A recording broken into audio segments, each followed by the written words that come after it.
You're listening to the DolphinsTalk.com podcast, the longest-running Miami Dolphins podcast on the internet. We're always in control, and when you say Miami, you're talking to my ball. Cause we're the Miami Dolphins, Miami Dolphins, Miami Dolphins #1.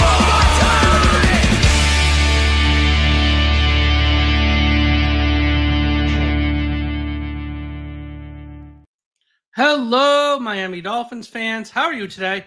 And thank you for listening to the DolphinsTalk.com podcast on this Wednesday, October 15th. I'm your host, Michael Leva, joined as always by Tom Ernest. Thomas, how you doing today? I'm doing better than I was on Sunday, Mike. But yeah, everything is good. Unfortunately, we're back in 40-degree weather right now in upstate New York. Yeah, it sucks. I wish I was back in Florida. Yeah, that was a nice few days to get away there. But we're back home where it's rainy, it's cold, it's raining, but at least we got Wegmans, Tom. At least we have Wegmans. All right, we have a ton to talk about on tonight's show, but before we get to that, as always, shout out to the sponsor of today's show, Caneswear. Everyone go to the website, caneswear.com, for the best and most affordable Miami Dolphins apparel on the internet. They also have stuff for the Miami Hurricanes, the Florida Panthers, your Stanley Cup champion Florida Panthers, the Heat, the Marlins, and all the teams in South Florida. If you're in South Florida, stop by their shop at 2655 South University Drive in Davie, Florida. But if not, go to caneswear.com. If you want to buy something for yourself, want to buy something for a family member, caneswear.com is the place to go.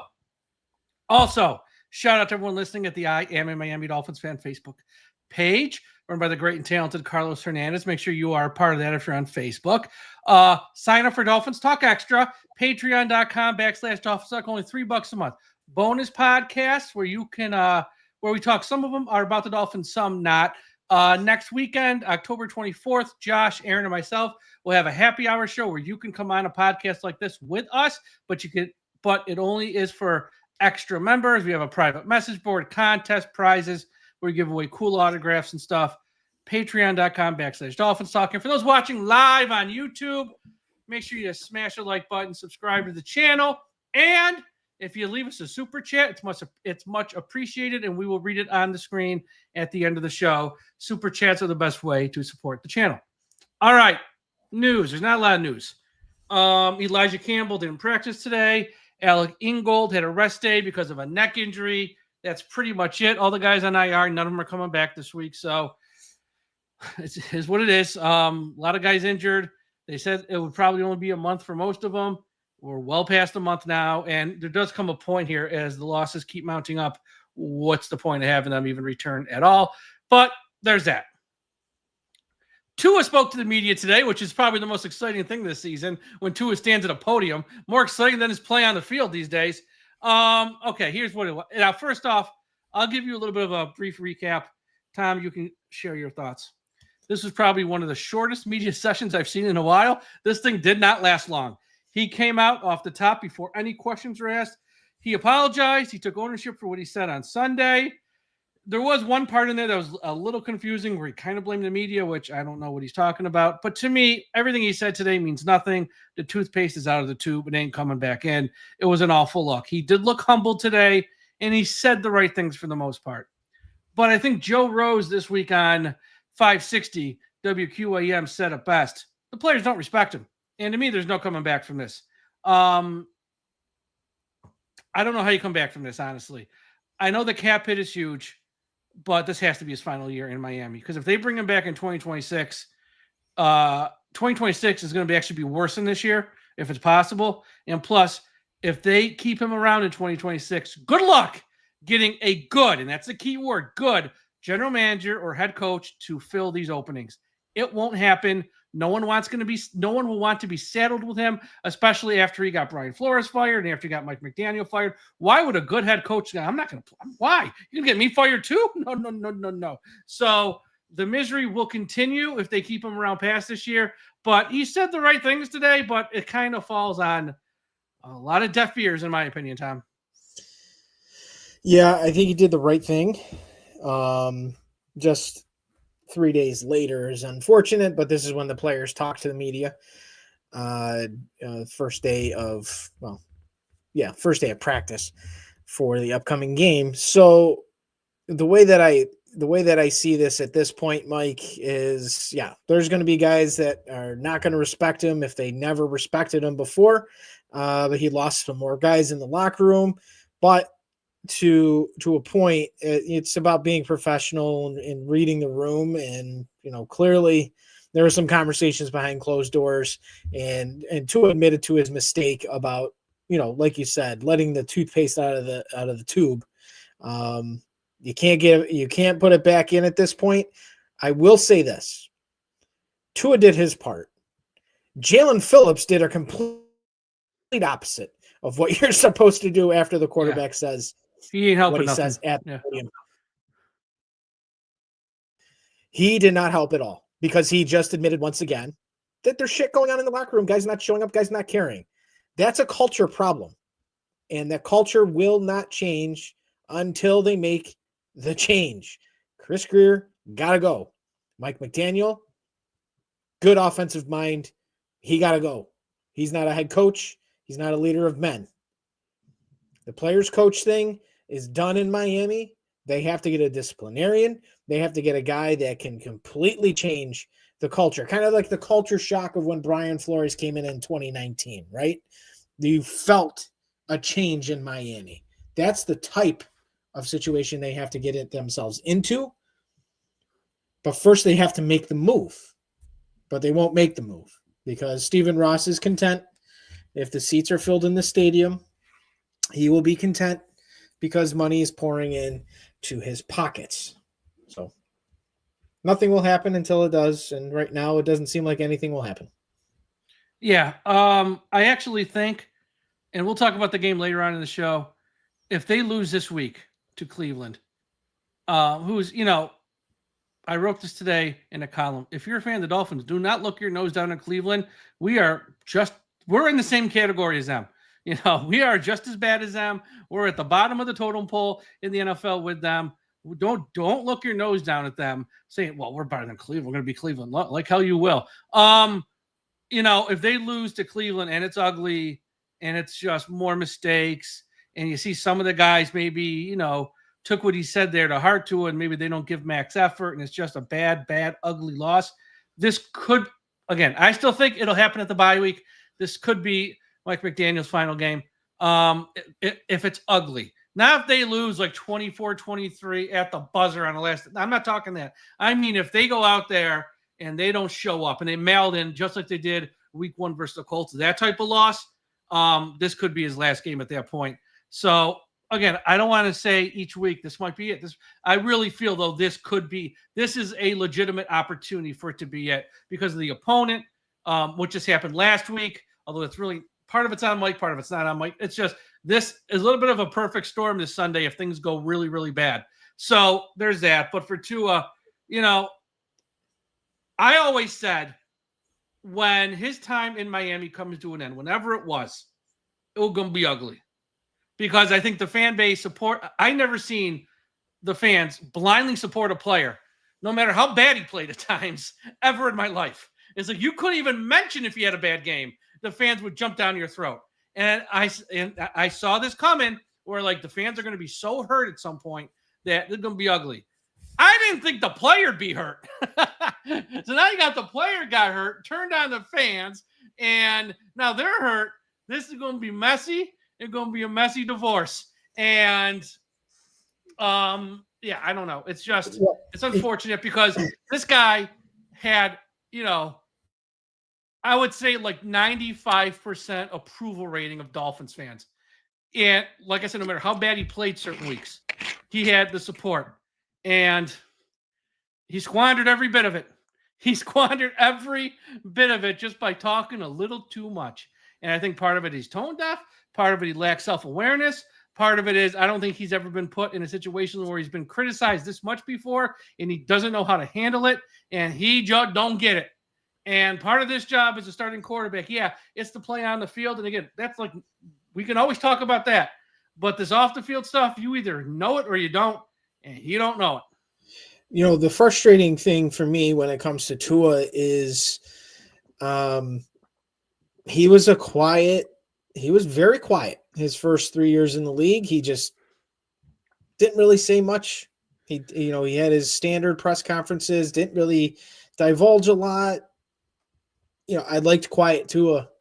He's just opening his mouth way too much now, and it's causing problems. But I will say this. You mentioned if this is the last game, if depending on how the teams come out, it's also the same for the Browns.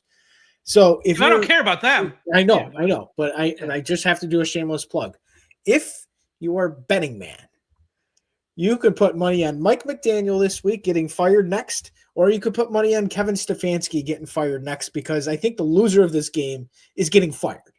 So it's going to be must-see TV for 1 in 5 teams to see which team implodes the most in Cleveland on Sunday. I just got a bad feeling it's going to be the Dolphins. I would take Kevin Stefanski as our next head coach in a New York Minute. That guy won Coach of the Year twice with the Browns, won a road playoff game with the Browns. And, being a coach for the Browns, kind of like here, is like trying to win with one hand tied behind your back. It's like almost impossible. And that guy jumped a lot of hurdles and had some, not a ton of success, but more success than we've ever had recently. I would take this guy in a New York Minute. I think he's the real deal. If they fire him, they're out of their minds. He ain't the reason that organization is messed up. But I also maybe it has to do with the fact they have 8 quarterbacks they're paying for on the roster. I understand though that for every organization there does come a time where you just need a fresh voice, you just need a new look. So I would get it if they did. I would just say if I'm Miami, it's one of the first calls I'm making. And when it comes to Tua, you're right. Quiet Tua was great, and then this happened. I tell you what, show me that money! Yeah. Let me tell you something. Getting paid a lot of money does change a person. That's all I'm going to say. Jalen Phillips. There's our boy Ricky Scoops. And if you question Ricky Scoops at this time, or what's his name? It's that, right? Yes, Slick Rick, but it's at Ricky Scoops on Twitter.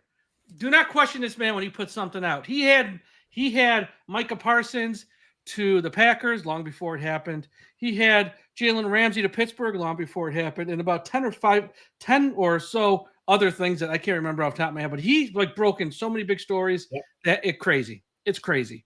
So today, Slick Rick put out a tweet. Then he turned off his account because that's how he operates now. He don't want to hear all the crap when he puts something out. And what he put out was that the Miami Dolphins are actively shopping are actively shopping Jalen Phillips, which not a shock. He's in the final year of his deal. He really has played kind of bad, as we saw Sunday when he couldn't wrap up Herbert. And if you can get something for him before he leaves as a free agent and you're waiting for 2027 for a comp pick, which I don't think any fan wants to do, trade him. And look, you're only going to get a 5th, 6th, or 7th for him at best, which is fine. But he's got no future here. We ain't going nowhere. Trade him. Jalen Phillips is now the king of almost. He gets almost a lot of sacks. Doesn't quite get sacks. He almost gets sacks. He's the king of almost. So if we can get a 6 for him, Tom, I am sending him. And there was a report over the weekend that the Eagles are looking for an edge rusher, that San Francisco is looking for an edge rusher, Jacksonville's looking for an edge rusher. There's a couple other teams I can't remember. The Cowboys are looking for an edge rusher. Whoever, I don't care at this point. Any team that gives me a 6, they can have Jalen Phillips tomorrow. In my head, after reading it and knowing that the Dolphins are going to be in full-on sell mode, you can't play the comp game because you did that this past offseason, being Chris Greer, our wonderful and intelligent general manager that we've had for a long, long time. The Dolphins were set up with a 4th rounder. Now, again, this is all it fluctuates all based on playing time, making sure the guys are healthy. Javon Holland was set to get a 4th. Deshaun Hand was actually structured to get a 7th. Now Deshaun Hand's out for the season. You know what happens at that point? The Javon Holland moves from a 4th to a 5th. And if Javon Holland gets hurt, it goes from a 5th maybe to the back end of the 5th or drop to a 6th. You don't want to play a comp game. If you're going to get, and in my head, Jalen Phillips being as young as he is, going into a contract year, the team that's going to trade for him is going to have to give him a new contract for the most part. Okay? You're not just a going to rental. You're not going to part with just a rental. capital. You're not going to part with You're not going to part with a potential 4th or 5th round pick. In my They're not opinion, getting a 4th. You can say they're not getting a 4th, but They're not getting a 4th for Jalen Phillips. You get a desperate team like the 49ers who needs pass rush. They're 4-2. You will pony up to get a pass rusher into that system. So if you whatever pick you're going to get for him, we can debate it. We can debate that all night. Whatever pick you get for him is going to be better than a comp pick in 2027 because you're going to need some freaking picks in the 2026 draft because this is going to be a full-scale rebuild for the Miami Dolphins. Bradley Chubb to the Philadelphia Eagles makes way too much sense because Bradley Chubb's favorite coach, Vic Fangio, is the defensive coordinator there, and we know Howie Roseman will put on a masterclass and probably give the Dolphins a 7th-round pick in 2028 or some nonsense, and Chris Greer will say, "Okay, Howie." That's all you're going to get. I mean, Look, let's be the honest. 7th Chubb's round had pick, 3 I'm ACL fine. injuries. He's had 3 ACL injuries, and he's got a huge contract next year, which any team who makes a move for him has to cut him at the end of the year. They have to cut him. He's a rental. For rentals, you get 6th or 7th round picks. Jalen Phillips is walking. He ain't going to want to re-sign with a team. You know why? He wants to test the market. He ain't going to want to sign with any team. He can do what Hunt did. He can do what Wilkins did. He can do what all these guys did. You can trade me to whoever. I ain't signing a deal. I want to test the market. So these are rental players for half a season. You're getting 6th, 7th round picks from him. Jalen Phillips, because he's younger, you might be able to get a 5th at best. You're not getting anything high. You're probably getting 6th or 7th at best. But these are rental players who they're only there for 7-8 games. You're only getting 6th or 7th, which I don't care if Chris Greer makes these trades. He can't screw it up because there's no thought in these trades. Now, Slick Rick did say that they're getting calls on Waddle and Achane. Greer can't make those moves. Those are too important guys. They're too young. Those guys mean too much where Greer can't have his hands on that. But to trade away Jalen Phillips or Chubb for a 6th or 7th, anyone could do. I could do that. You could do that. You're answering the phone, just taking a 6th or 7th. It don't really matter. They're not getting higher value for one guy coming off 3 ACL injuries whose contract explodes next year, and one guy who's going to want to test the market to get life-changing money. No team's going to trade for him and then try and sign him in the middle of a season if they're good, and he ain't going to sign. If he has a smart agent, he won't. So to me, I don't care if Greer makes those moves when it comes to Chubb, Jalen, Judon, even throw in there. Because if Miami plays hardball, say San Francisco, just for example, we want Jalen Phillips. Chris Greer goes, we want a 4th. What you want from Matthew Judon? Because they're not going to part with a 4th. It's a rental player. They're just they want to give up next to nothing and get somebody. So for those guys, trade them. When it comes to Achane and Waddle, I would not let the people in power now trade them unless Mr. Ross has already made up his mind that Chris Greer ain't going nowhere. If Mr. Ross has made up his mind that Greer is going to be the GM next year, which we don't want that to happen, no Dolphins fan wants that to happen, but if that's reality, and we have to live in reality, then you know what? If he wants to trade him, I guess trade him because I don't know if he's going to pay Achane big money. I just don't if he's still here.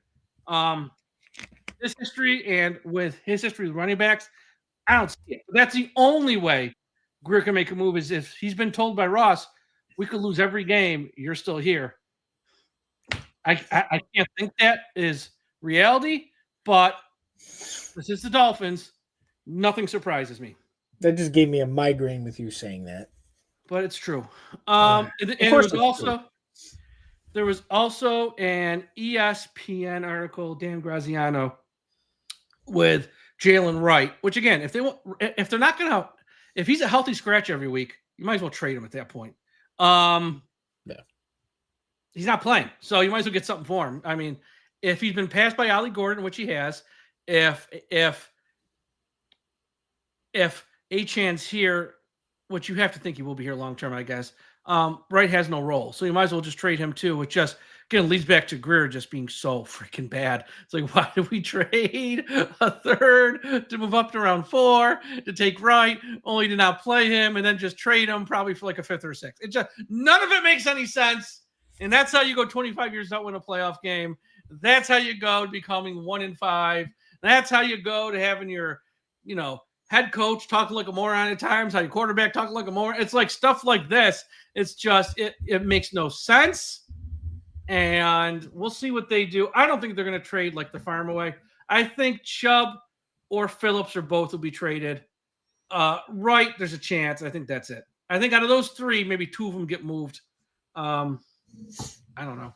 Yeah, no, I mean, if they decide, if they pull the plug and they say, yeah, we'll trade Devon Achane or Jalen Waddle, I will lose my freaking mind. Like, you just signed Jalen Waddle, and Devon Achane is a game breaker. We saw that in person multiple times, actually, Mike. Devon Achane is a game-changing player. All right? You can build around those guys, but I don't want the current general manager to be building anything. I don't even want him to build a Lego set. Okay? This guy needs to go. And if the Dolphins, I mean, unless someone shows up at the door and offers a Tyreek Hill type trade for Jalen Waddle, that's the only time I'd consider it.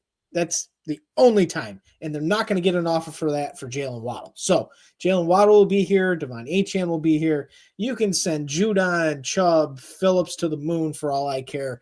They're useless this season. For whatever reason, these guys can no longer sack a quarterback, wrap a quarterback up and bring him down.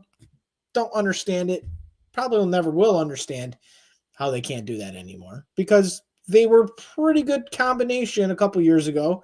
Granted, both of them have injury history. Jalen Phillips in a contract year, you're not earning it, my friend. He's turning into Olivier Vernon 2.0.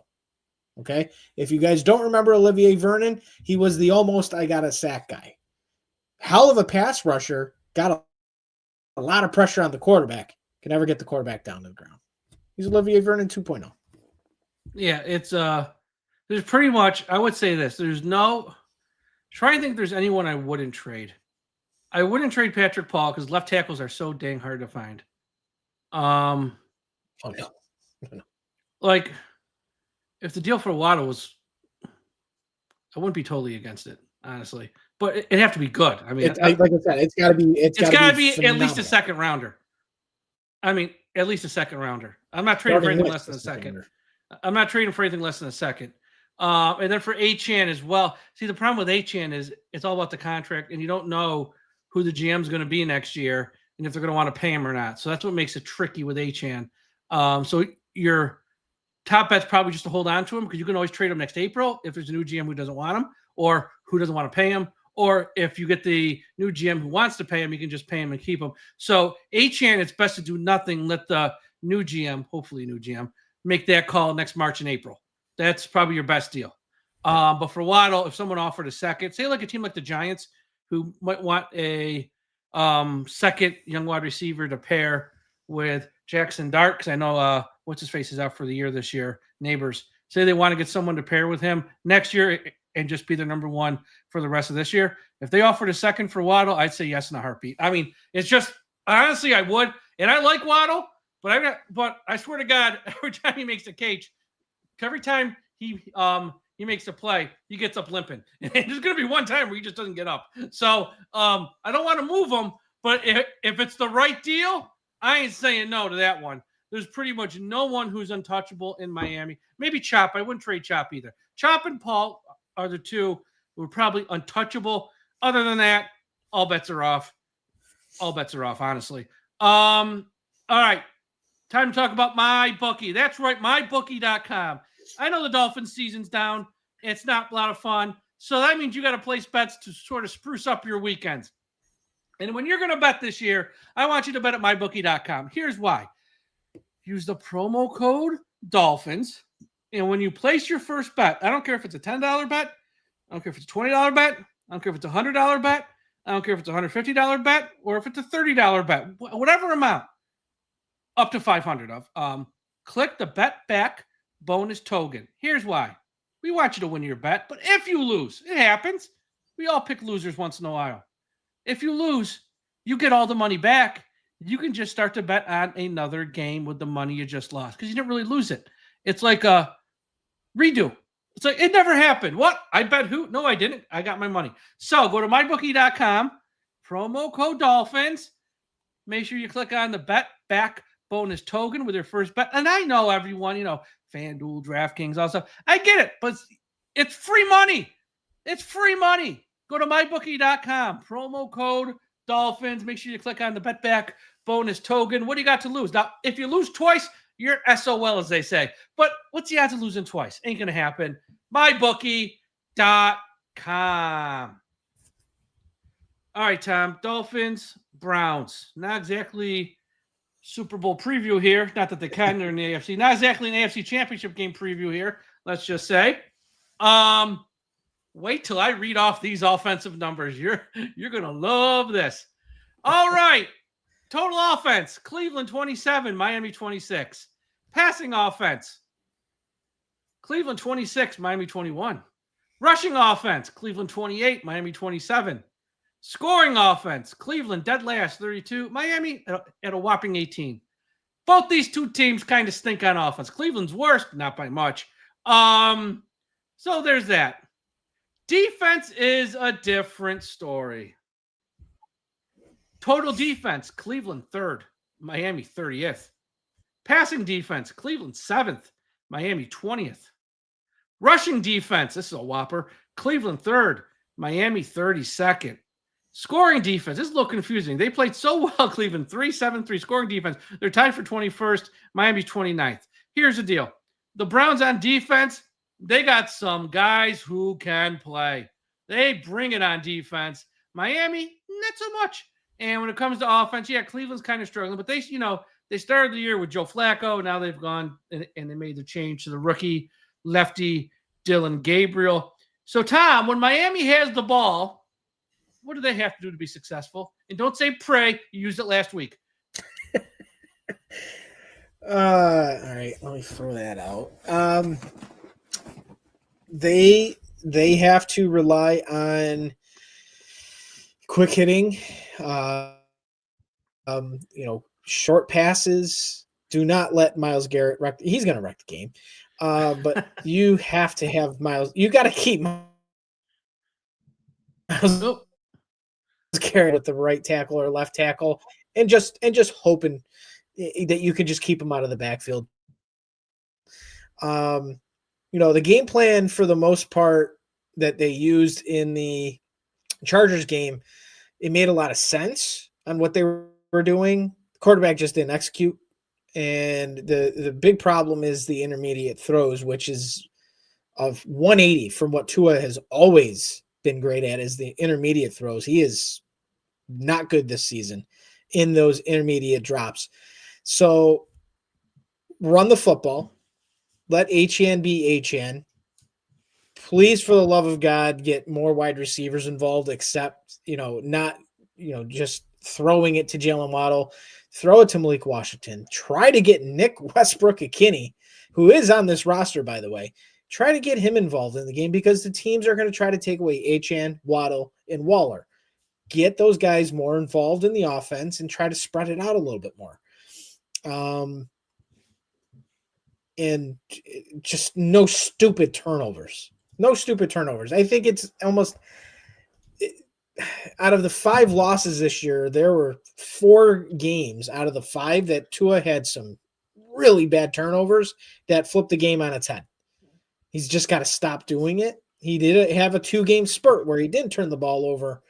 But, he got back to his turnover ways against the Chargers, throwing 3 interceptions. Yes, we can talk about what is it his fault or not his fault. At the end of the day, it always falls at the feet of the quarterback. He needs to play an immaculate football game against a very good defense.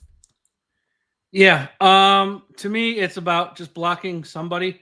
Dolphins got to block. I mean, look, Larry Borum, Jonas Havainaya, they got to block, Strange.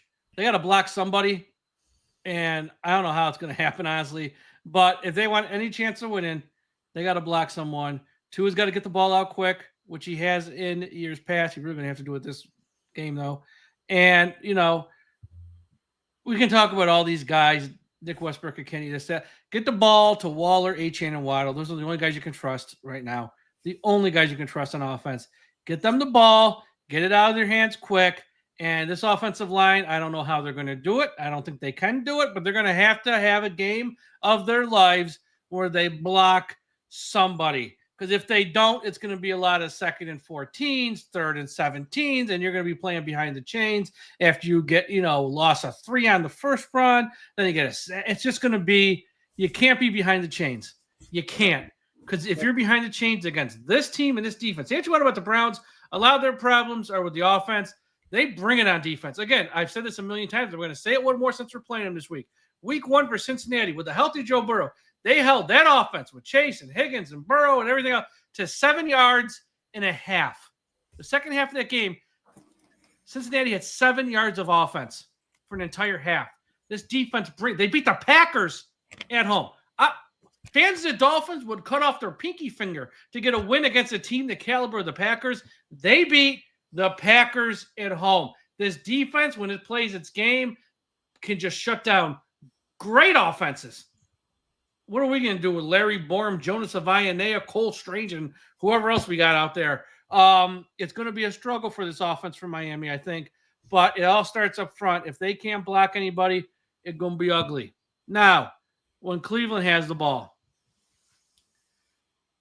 I'll say this. Miami's been horrible against the run. Like, were they ranked dead last? Yes, they are ranked dead last. Oh, yeah.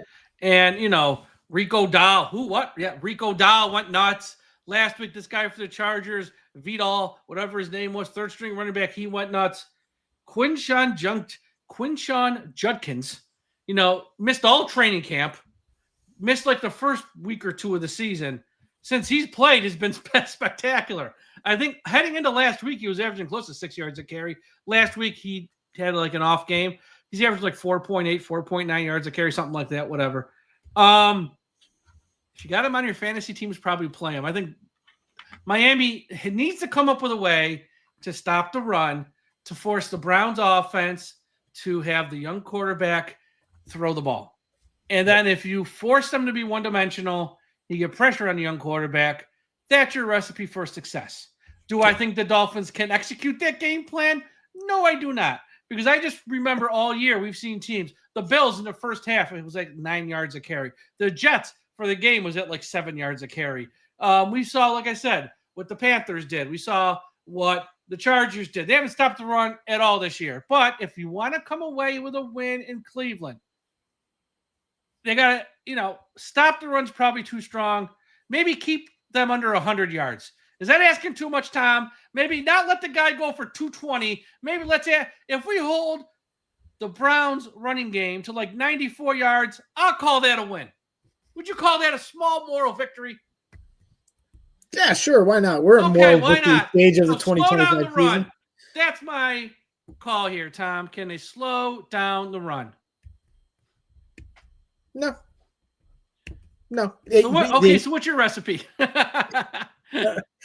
My recipe, stack the box. Get 8 guys in the box and crowd the line of scrimmage and just pray that you can get a hand on Junkins. He was a beast at Ohio State. He's shown moments that he can be an absolute monster in the NFL.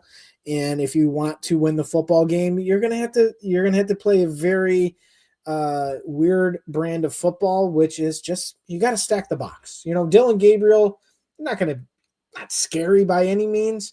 Oh, dare him to beat you, essentially. Dare him to beat you. But I will say this: I think it's Harold Fannin, the tight end. He's good. He's gonna take this linebacker group to school. This kid is good. Dylan Gabriel loves to throw to him. I think last game he had like 8 or 9 targets at least. I just picked him up in my fantasy league. You just picked him up? I've had him on my team for like 5 weeks.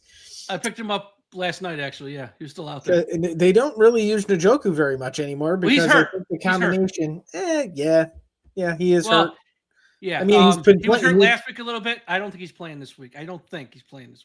It doesn't matter. Fannin. I know it won't matter anyways.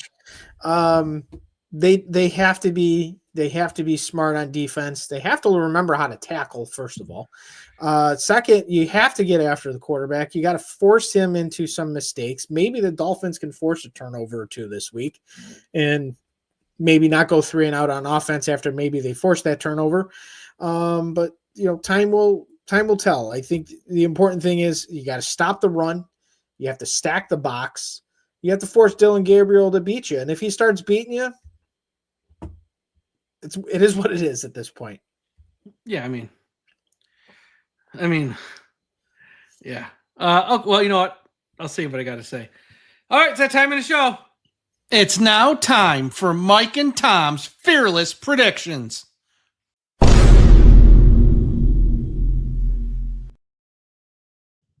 Brought to you by MyBookie, which is brought to you by MyBookie.com. Dolphins at Browns, 1 p.m.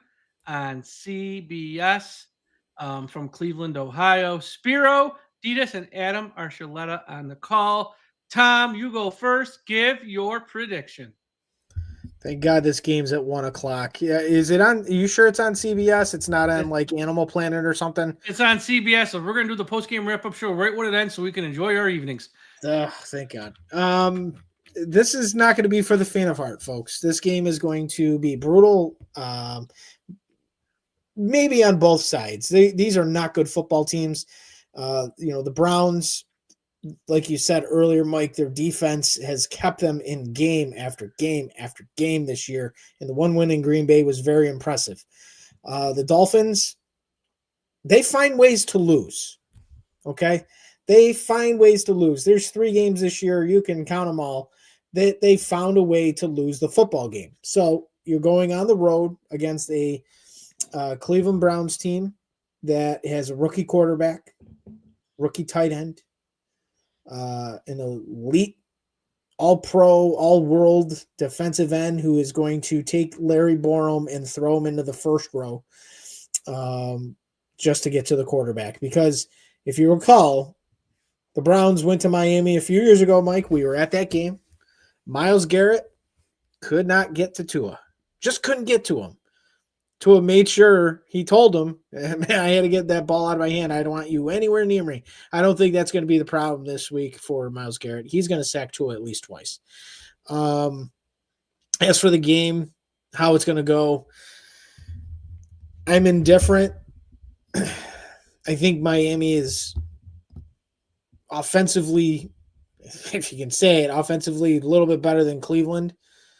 And defensively, Cleveland is going to be a problem.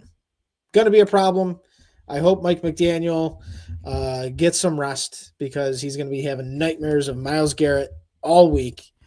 That being said, I am going to take the hapless Dolphins to win this game, and it's going to be ugly, and I'm going to laugh the entire game because it's going to be ugly. I'm going to say the final score is going to be 22-21. Miami sneaks away with a win. That does nothing for our long-term hopes because it's the Dolphins. They're going to win games they're not supposed to. Okay, yeah, and real quick here, I forgot to mention here, the weather will be a factor. It's supposed to be 69 is the high, very windy, rain and possible thunderstorms at times with a 94% chance of precipitation. So it's going to be a wet one out there in Cleveland this week, and it's going to be windy as well. So you're saying you have to run the football, stop the run, and stop the run. That's right, which leads me to my prediction. Cleveland wins 22-21. All right. Leads me to that's a much better pick, Tom. If this isn't rock bottom, we might be there Sunday at 4 p.m. This is a matchup of 2 of the worst teams in the league. The Dolphins are and probably should be a soap opera. Let's just call them the real NFL players of Miami Gardens or something like that. I don't know. Look, I don't even know what to say at this point. I thought the season would, not be great. I didn't think it would be this bad.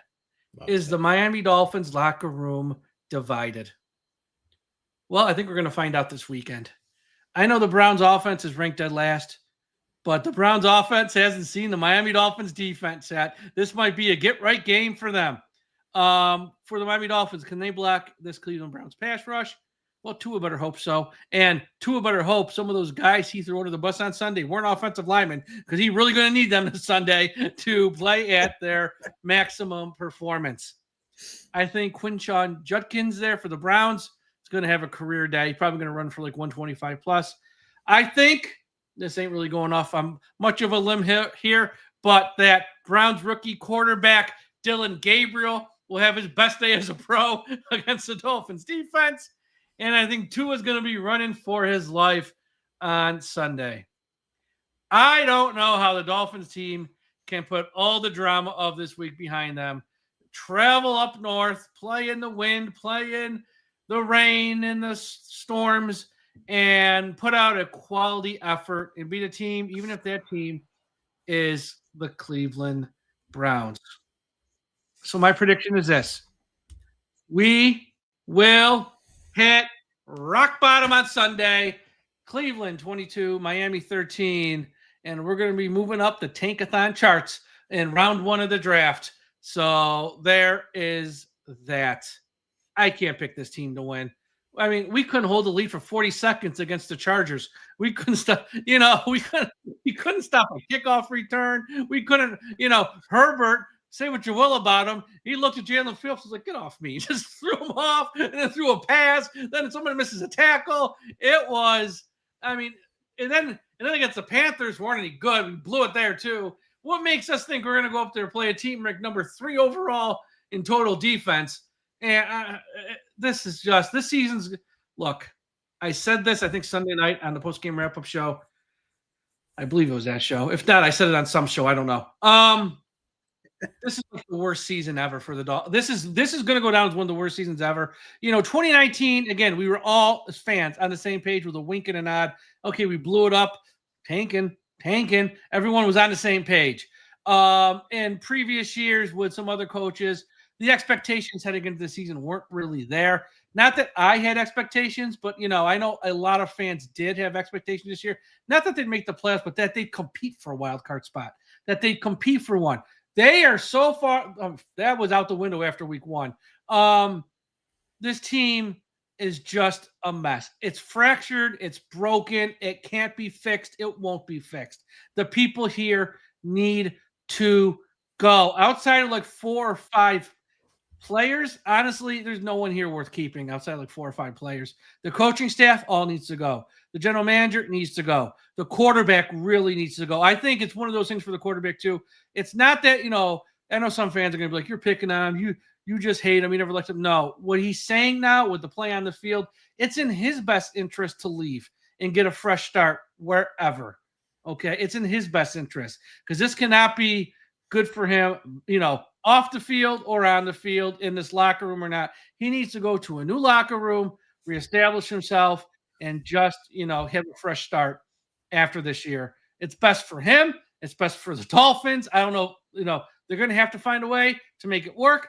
Bite the bullet, take their medicine with cap hits. You want to do it post-June 1st, spread it out over a couple years. Figure it out. You pay people far more money than me to figure that stuff out. Figure it out. I think this organization from top to bottom is a disaster. They lost the Laramie Tunsil trade, squandered every pick there pretty much. Look at a team like the Patriots inside the East. They were ahead of us forever, tore it down, built it back up, and they've already passed us again. It's like something wrong here in Miami where it ain't working. This owner is smart enough to realize that, or someone has his ear to tell him the cold hard truth. You know what? This guy's wasting your money. You ain't going nowhere with him. Greer's got to go. McDaniel's got to go. And we paid the wrong guy at quarterback. He got to go too. If this is as bad a season as there's ever been for the Dolphins, and I know, like 1 in 15 that year, that was bad, but this is worse. This is way worse than that. Because heading into that year, new coach, no one kind of knew. Year 1 of a rebuild type of deal. Okay, it was bad. There was expectations, and I also think a lot, I always say, you don't need to be there every day. If you just follow this stuff every day, like a lot of us, who, take off the homer glasses and just look at the stuff objectively, saw this coming a mile away.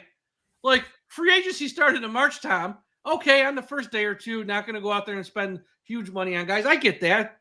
All of us got that. That's like the second week. And it's like the third week. We sound like one guy, and he was coming off a major injury. It's like, are we going to do anything?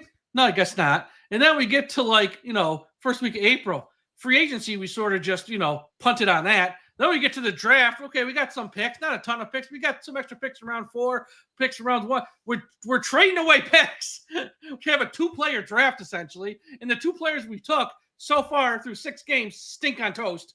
It's like this season is going to go down as one of the worst in the history of this franchise. And again, I don't care when they fire McDaniel. I don't care when they fire Greer. The point is, come that Monday after week 18, if they're both not fired, then we are a hopeless organization. They got to be gone either now or then. But Monday after week 18, they both need to be gone. So I'm not going to get my panties in a bunch here. Not that I wear panties. Not going to get my panties in a bunch here if they don't fire them like this week or next week. I have my thoughts on when I think it could happen, but I don't care if I'm wrong about that. That's just me speculating. But they both got to be gone. And then whoever comes in, let them figure out what to do with the quarterback because he can't stay either. This guy is he can't get out of his own way. But that's pretty much where we are. And Tom, Monday night, the Bills lost to Atlanta. Atlanta gave them a butt whooping kind of too. And right now, the New England Patriots are in first place. Yep. I'm going to read you. Now, look, the Patriots are a young team, but they got a very good head coach, and their quarterback is pretty freaking good. And I thought he would be good because I watch a lot of games of May at North Carolina. I'm like, oh, boy, they got him. I'm going to read you their schedule. The Bills might be looking at a wild card spot here because the Bills still have a pretty tough schedule. Here's who the New England Patriots are playing. There's a couple tough games, but I do mean a couple. At Tennessee, that ain't too tough. Home against Cleveland, that ain't too tough. Atlanta, but they get them at home. Okay. At Tampa, it's probably the toughest game on their schedule, maybe. Then they get the Jets. You get Joe Flacco in Cincinnati. You get the Giants, who aren't nothing special. Then they get the Bills, who they already beat, but this time they're coming to their house. Then they go at the Ravens, which who knows by that point if they're going to be like totally out of it and not even trying. Then they close with Jets and Dolphins. Outside of Tampa, Atlanta, and the Bills, Patriots got a pretty weak schedule, Tom. They might make a run here to win the East. And I'm going to read, on the other hand, the Bills' schedule, which was soft early. But the Bills, they still got to play the Chiefs. They still got to play Tampa Bay. They still got to play Houston. They still got to play Pittsburgh. They got to travel to New England. And, oh, yeah, they got to play the Philadelphia Eagles. So right now, on October 15th, this isn't a prediction because I don't know. The New England Patriots are poised to win the AFC East and make the Buffalo Bills a wild card team. That is mind-blowing. As long as the Patriots stay healthy, just keep playing the way they're playing. With that schedule, they're not going to lose to Tennessee, Cleveland, Miami. They're not losing those games. Yep. They probably won't. The frustrating thing, like you said, with the Patriots, they're playing well right now. What jump started it? Oh yeah, new head coach. The new head coach. What else jump started it? Oh, young quarterback. What else? Playing the Dolphins in week 2. Well, that helps too. Yeah. That's another game right there we can talk about. We're not going to, but when I said the Dolphins had multiple games this year that they gave away, they gave that game away against the Patriots at home in week 2. Frustrating. But yeah, they're on the up and up. Buffalo, they've been struggling the last 3 games. I know they beat the Saints at home. Yeah, that was a struggle. Even the Miami game was a struggle. Then they struggled against the Patriots and lost on Sunday Night Football at home. And then they went to Atlanta on Monday and got their teeth kicked in. Bijan Robinson had a monster game. What do you think Robinson is going to do versus us next week? Oh, God. He might have a 300-yard day. He might. Bijan Robinson is an absolute beast. And the Bills' defense is far superior to what the Dolphins have. And the Bills are having a down year defensively. That says a lot about what the Dolphins are right now. All right, let's do the picks. So I went 1-2 last week. You went 2-1. I'm at 6-8. You're at 9-5. But honestly, I don't care because as Tom knows, last Saturday, thanks to Texas Tech and Clemson, I won like $1,500 at the Hard Rock Hotel and Casino. So even though I was 1-2 last week and these dumb picks here, I had a hell of a weekend. So I'm going to give my 2 locks first, and you can give your locks. All right. And they burned me last week, but I'm going back to them. Give me the Philadelphia Eagles laying 1.5 over Minnesota. Minnesota wouldn't announce a starting quarterback today because they don't know. It's either Wentz, who is it's like, who cares, or JJ McCarthy, who, aside from like the second half of week 1, has done nothing this year. I think the Eagles coming off a loss. I think they've had like 10 days off. They're going to go, it's in a dome. They're going to be fine. Give me the Eagles laying 1.5 against Minnesota. And this one, just because I just respect the head coach and I think they play a hell of a defense. Give me the Denver Broncos laying 7 over the Giants. The Giants, yes, they played the game of their lives last week against Philadelphia. Now they got to go travel, play the Broncos, and I think the Broncos are going to shut that rookie quarterback down. I don't think the Giants can score more than like 10 points if they're lucky. And I think I really like what, I trust Sean Payton there. So give me Denver -7 over the Giants, Eagles -1.5 over Minnesota. Shit. Great minds do think alike. I love the Eagles myself, -1.5. Like, with all the points you just said, the fact that they're not announcing a starting quarterback, you're walking into that game and you're about to lose. Okay? And the Eagles gave that game away against Denver. Then they go out and lose to the Giants. Oh, they're pissed off. Oh, that's a pissed off bunch. That's the last team you want to see coming off two losses, where one of them they got beat pretty good by the Giants, and the other one they gave the game away against Denver. I love the Eagles -1.5. Now for my second one, I'm starting to turn the corner a little bit more on this football team. The Bears at home -4.5 against the New Orleans Saints, traveling on the road. Like you've said about Cleveland's weather, may not be so great also in Chicago. I think Chicago is a much better defense, and they're going to be able to win by at least a touchdown at home. So I love the Bears -4.5 at home over the pesky New Orleans Saints. They've been playing a decent brand of football. They play hard. They do play hard for Kellen Moore. And that's also why I am picking against the Giants as well, because the last time they went on the road, they got their asses kicked by the Saints. So I don't trust the Giants on the road either. You give your upset first, and I'm going to give mine last. I don't know if we can call it an upset, but based on the spread, we're going to call it an upset. I like the Jaguars in London +3 against the Rams, who probably will not have Puka Nacua playing in that football game. Jaguars have been pretty steady football team this season. They're able to run the football. Trevor Lawrence looks like a completely different quarterback from what he has been in the first 3 years he's been in the NFL. It just, to me, it feels like an upset. And they're playing technically at home in London. So give me the Jaguars +3 against the Rams. All right, for my upset, I'm 6-8 here. Sometimes you got to go out on a limb. And when it comes crashing down and it hurts inside, you got to take a stand. It don't help to hide. And this team I'm about to take has been through hell the first 6 weeks of the year. And now they're at home this week. Oh, I know they're not playing a great team this week. I know who you're taking. And they're not going to go 0-17. I know who you're taking. Now, I hate this team. We all hate this team. But this team, they almost won last week. They've been close in a few games this year. Hell, they had 100 yards of penalties against us, and it still came down to an onside kick at the end of the game. This team is fighting for their lives, and they're close. And I think, they get the stinking Carolina Panthers coming off 2 wins at home against Miami and the Cowboys. Now they're going on the road. I think the Panthers might, as the kids say, be smelling themselves. Give me the New York Jets +1.5 at home to get their first win of the year and beat the Carolina Panthers. Look, it's the Jets. I might be a total idiot next week, and we can all laugh. But they're not going 0-17. Tom, what did I tell you on Sunday when you were saying you were going to bet Denver? I go, don't bet Denver. I'm not saying they're going to win the Jets, but they keep it close in a lot of games. And what did they do? They kept it close, and they were in, if they tried right before halftime, maybe they win. Who knows?